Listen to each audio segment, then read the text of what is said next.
Hello students, आज हम macro का नेक्स्ट चैप्टर 3 स्टार्ट करेंगे, जिसमें हम नेशनल इनकम और उसके एग्रीगेट्स के बारे में पढ़ेंगे। तो चलिए शुरू करते हैं। सबसे पहले जानते हैं नेशनल इनकम क्या होता है। तो नेशनल इनकम सम टोटल होता है फैक्टर इनकम का, जो अर्न की जाती है एक कंट्री के नॉर्मल रेजिडेंट के थ्रू एक साल के अंदर, या फिर सिंपल वर्ड्स में कहें तो देश का एक नॉर्मल रेजिडेंट एक साल के अंदर जितनी भी फैक्टर इनकम कमाता है उसे ही नेशनल इनकम कहते हैं।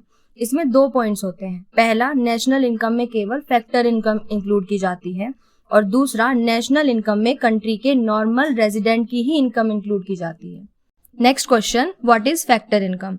तो इसको ऐसे समझिए, जब एक फर्म या कोई प्रोड्यूसिंग यूनिट हाउस होल्ड्स को यानी फैक्टर ऑफ प्रोडक्शन के मालिक को पेमेंट करती है सर्विसेज को यूज करने के लिए, तो उसे ही फैक्टर इनकम बोला जाता है। इनकम होती है 2 तरह की, ट्रांसफर इनकम और फैक्टर इनकम। ट्रांसफर इनकम एक ऐसी इनकम जो एक पर्सन रिसीव करता है हेल्प की फॉर्म में, जैसे डोनेशन या फिर चैरिटी, और ये अनअर्न होती है, जिसे नेशनल इनकम के एस्टिमेशन में इंक्लूड नहीं किया जाता। अब जानते हैं कि नॉर्मल रेजिडेंट कौन होते हैं। एक ऐसा पर्सन जो उसी कंट्री में रह रहा हो, वहीं का सिटीजन हो, उसका इकोनॉमिक इंटरेस्ट भी उसी कंट्री में हो, यानी कि वो सभी इकोनॉमिक एक्टिविटीज जैसे कि प्रोडक्शन, कंजम्पशन, इन्वेस्टमेंट उसी कंट्री में रहकर करे। और अगर कोई व्यक्ति एनआरआई है या फिर नॉन रेजिडेंट है तो उसकी इनकम नेशनल इनकम के एस्टिमेशन में इंक्लूड नहीं होगी। डोमेस्टिक इनकम किसे कहते हैं? फैक्टर इनकम का सम टोटल, लेकिन कंट्री की बाउंड्री लाइन के अंदर रहकर अर्न की गई इनकम। उसमें रेजिडेंट एंड नॉन रेजिडेंट दोनों इंक्लूड होते हैं। नेशनल इनकम भी फैक्टर इनकम का सम टोटल ही होती है, लेकिन ये कंट्री का नॉर्मल रेजिडेंट ही अर्न करता है, फिर वो चाहे अपने देश में रहकर कमाए या फिर देश के बाहर जाकर। डोमेस्टिक इनकम को नेशनल इनकम में कन्वर्ट करना हो तो डोमेस्टिक इनकम में net factor income from abroad को ऐड कर दीजिएगा, आपके पास नेशनल इनकम आ जाएगा। डोमेस्टिक इनकम डोमेस्टिक प्रोडक्ट के बराबर होता है, क्योंकि सारा प्रोडक्शन अल्टीमेटली फैक्टर इनकम में ही कन्वर्ट हो जाता है। सर्कुलर फ्लो ऑफ इनकम में भी हमने यही पढ़ा था कि जो फर्म्स हैं वो गुड्स बनाती हैं हाउस होल्ड से फैक्टर ऑफ प्रोडक्शन को परचेज करके, और फिर फर्म्स अपने रेवेन्यू को बांट देती हैं उन्हीं हाउस होल्ड्स को जिनसे इन्होंने फैक्टर्स ऑफ प्रोडक्शन को परचेज किया था। इसलिए डोमेस्टिक इनकम बराबर होता है डोमेस्टिक प्रोडक्ट यानी कि प्रोडक्शन के। और अगर नेशनल प्रोडक्ट फाइंड आउट करना हो तो उसके लिए डोमेस्टिक प्रोडक्ट में NFIA को ऐड कर देना, आपके पास नेशनल प्रोडक्ट आ जाएगा। नेक्स्ट टॉपिक है डोमेस्टिक प्रोडक्ट के ग्रॉस एंड नेट कॉन्सेप्ट। तो डोमेस्टिक प्रोडक्ट 2 तरह से मेजर होता है, GDP एंड NDP। डिफरेंस होता है सिर्फ डेप्रिसिएशन का। GDP यानी कि ग्रॉस डोमेस्टिक प्रोडक्ट में डेप्रिसिएशन इंक्लूड होता है, NDP में नहीं। तो फॉर्मूला होगा NDP is equal to GDP minus depreciation. और ऐसे ही NNP पता करना हो तो वहां पर GNP माइनस डेप्रिसिएशन कर देना, NNP आ जाएगा। GDP मतलब ग्रोस डोमेस्टिक प्रोडक्ट, NDP मतलब नेट डोमेस्टिक प्रोडक्ट, NNP मतलब नेट नेशनल प्रोडक्ट, और GNP मतलब ग्रोस नेशनल प्रोडक्ट। नेक्स्ट है domestic income eight market price and factor cost. तो 2 सेक्टर इकोनॉमी में डोमेस्टिक प्रोडक्ट या domestic income eight market price and factor cost में कोई फर्क नहीं होता, ना ही यहाँ पर गवर्नमेंट का कोई रोल होता है। लेकिन एक गवर्नमेंट सेक्टर को इंक्लूड कर दिया गया तो टैक्स एंड सब्सिडीज अपना रोल निभाने लगते हैं, और तब domestic product and market price and factor cost में डिफरेंस भी आ जाता है। गुड्स पर जो टैक्स लगता है वो प्रोडक्ट के मार्केट प्राइस को बढ़ा देगा, तो domestic product at market price increase हो जाएगा, और जो सब्सिडीज होती है वो प्रोडक्ट के मार्केट प्राइस को कम कर देती है, और domestic product at market price कम हो जाएगा। तो दोनों एग्रीगेट्स को इक्वल करने के लिए हमें domestic product at market price में से इनडायरेक्ट टैक्सेस को सब्ट्रैक्ट करना होता है और सब्सिडीज को ऐड करना होता है। तो domestic product at market price gross या नेट में से नेट इनडायरेक्ट टैक्सेस को जब हम सब्ट्रैक्ट कर देंगे तो हमारे पास में domestic product at factor cost आ जाएगा। सेम चीज national product at market price में है, उसमें भी अगर हम नेट इनडायरेक्ट टैक्सेस को सब्ट्रैक्ट कर देंगे तो हमारे पास में national product at factor cost आ जाएगा। कहने का मतलब ये है कि अगर हमें domestic product at market price या फिर national product at market price से फैक्टर कॉस्ट पे जाना हो तो हमें इन दोनों में ही ग्रॉस या नेट में से नेट इनडायरेक्ट टैक्सेस को सब्ट्रैक्ट करना होगा। यानी सिंपल है, अगर हमें ग्रॉस से नेट पर जाना हो तो हमें डेप्रिसिएशन को सब्ट्रैक्ट करना होता है, और अगर हम मार्केट प्राइस से फैक्टर कॉस्ट पे जाना हो तो हमें नेट इनडायरेक्ट टैक्सेस को सब्ट्रैक्ट करना होता है। नेशनल इनकम के एग्रीगेट। सबसे पहला है जीडीपी एट मार्केट प्राइस। एक कंट्री की डोमेस्टिक टेरिटरी में एक साल के अंदर जितने गुड्स एंड सर्विसेज को प्रोड्यूस किया जाता है उनकी market value GDP at market price होती है, और इसमें डेप्रिसिएशन इंक्लूड होता है।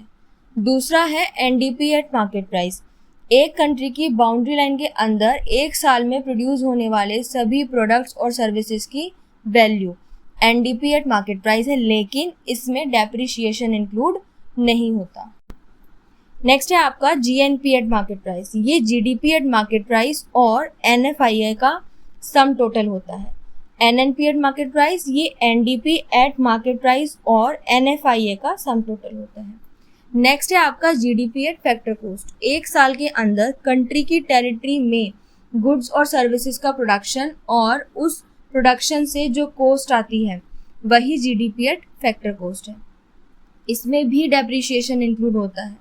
For example, compensation of employees, rent, interest, profit and depreciation का sum total. NDP at factor cost. GDP at factor cost में से डेप्रिसिएशन सब्ट्रैक्ट करने पर हमें एनडीपी एट फैक्टर कॉस्ट मिल जाएगा। जीएनपी एट फैक्टर कॉस्ट ये सम टोटल होता है GDP at factor cost and NFIA का। एनएनपी एट फैक्टर कॉस्ट ये सम टोटल होता है NDP at factor cost and NFIA का। नेक्स्ट टॉपिक आपका है नॉमिनल जीडीपी। इसका मतलब होता है कि हम जीडीपी को करंट प्राइसेस पर कैलकुलेट करते हैं। इसका जो फॉर्मूला है वो है NGDP is equal to quantity into price. Q मतलब एक अकाउंटिंग ईयर के अंदर प्रोड्यूस्ड होने वाले फाइनल गुड्स एंड सर्विसेज की क्वांटिटी, और पी मतलब उसी साल का प्राइस। रियल जीडीपी मतलब जीडीपी कांस्टेंट प्राइस या बेस ईयर प्राइस पर कैलकुलेट होती है। बेस ईयर एक ऐसा साल है जब मैक्रो वेरिएबल्स जैसे कि प्रोडक्शन या जनरल प्राइस लेवल एक नॉर्मल रेंज में होते हैं, ना बहुत ज्यादा और ना बहुत कम। उसी को बेस ईयर मानकर उसी साल के प्राइस से जीडीपी को कैलकुलेट किया जाता है। रियल जीडीपी का फॉर्मूला होता है क्वांटिटी इनटू प्राइस, और ये इक्वेशन यही शो करती है कि रियल जीडीपी तब बढ़ेगी जब क्वांटिटी बढ़ेगी। क्यों? क्योंकि प्राइस तो कांस्टेंट है। इसकी सिग्निफिकेंस, जब रियल जीडीपी बढ़ता है तो इसका मतलब होता है इकोनॉमी में गुड्स एंड सर्विसेज का फ्लो बढ़ रहा है। दूसरा, अगर रियल जीडीपी का लेवल हाई हो जाता है तो लोगों के लिए गुड्स एंड सर्विसेज की अवेलेबिलिटी भी ज़्यादा होगी, जिसका डायरेक्ट इम्पैक्ट पड़ेगा उनके स्टैंडर्ड ऑफ लिविंग पर। इसका मतलब ये है कि क्वालिटी ऑफ लाइफ इम्पैक्ट होगी। एक इम्पॉर्टेंट बात, रियल जीडीपी का इंडेक्स हमेशा आउटपुट के एक्चुअल चेंज को रिफ्लेक्ट करता है, लेकिन नॉमिनल जीडीपी कभी कभी सिर्फ प्राइस बढ़ने की वजह से ही इंक्रीज होता है। इसलिए रियल जीडीपी को इकोनॉमिक ग्रोथ के लिए ज़्यादा रिलायबल और बेटर इंडेक्स माना जाता है compare to nominal GDP. Nominal GDP versus real GDP. Nominal GDP current prices पर कैलकुलेट होता है। ये वेलफेयर के लिए एक अच्छा मेजरमेंट टूल नहीं है, जबकि रियल जीडीपी कांस्टेंट प्राइस पर कैलकुलेट होता है और ये एक रिलायबल टूल माना गया है for the welfare. Nominal GDP को अगर आप रियल जीडीपी में कन्वर्ट करना चाहते हैं तो आप इस फॉर्मूले का इस्तेमाल कर सकते हैं।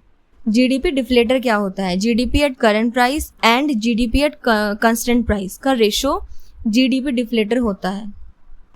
इसका फॉर्मूला है GDP deflator is equal to GDP at current price divided by GDP at constant price into 100। ये प्राइस में चेंज होने की वजह से जीडीपी में होने वाले चेंज को शो करता है। रियल जीडीपी को बहुत इंपॉर्टेंट इंडेक्स माना जाता है जो लोगों के वेलफेयर को मेजर करता है। वेलफेयर का मतलब होता है कि लोगों के पास कितना गुड्स और सर्विसेज अवेलेबल है पर पर्सन के बेसिस पर। अगर रियल जीडीपी बढ़ता है तो इसका मतलब ये है कि इकोनॉमी में आउटपुट इंक्रीज हो रहा है, और जब बाकी सब चीज़ें कंस्टेंट रहती हैं तो इसका सीधा मतलब है कि पर पर्सन ज़्यादा गुड्स और सर्विसेज अवेलेबल होगी, और फिर इससे लोगों का वेलफेयर भी ज़्यादा इम्प्रूव होगा। नाउ जीडीपी की लिमिटेशंस। पहला, डिस्ट्रीब्यूशन ऑफ इनकम। जीडीपी हमें टोटल प्रोडक्शन बताता है, लेकिन ये नहीं दिखाता कि सोसाइटी में इनकम कैसे डिस्ट्रीब्यूट हुई है, इक्वली या फिर अनइक्वल तरीके से। दूसरा, कंपोजिशन ऑफ जीडीपी। जीडीपी सिर्फ टोटल आउटपुट बताता है, लेकिन ये नहीं बताता कि गुड्स और सर्विसेज यूजफुल या फिर हार्मफुल जैसे। और तीसरा, नॉन मॉनेटरी एक्सचेंज। इंडिया जैसी कंट्री में अभी भी बार्टर सिस्टम और घर पर अनपेड वर्क होता है, जिसे जीडीपी में इंक्लूड नहीं किया जाता। इसलिए जीडीपी हमेशा इकोनॉमिक वेलबींग का परफेक्ट मेजर नहीं होता। Thank you.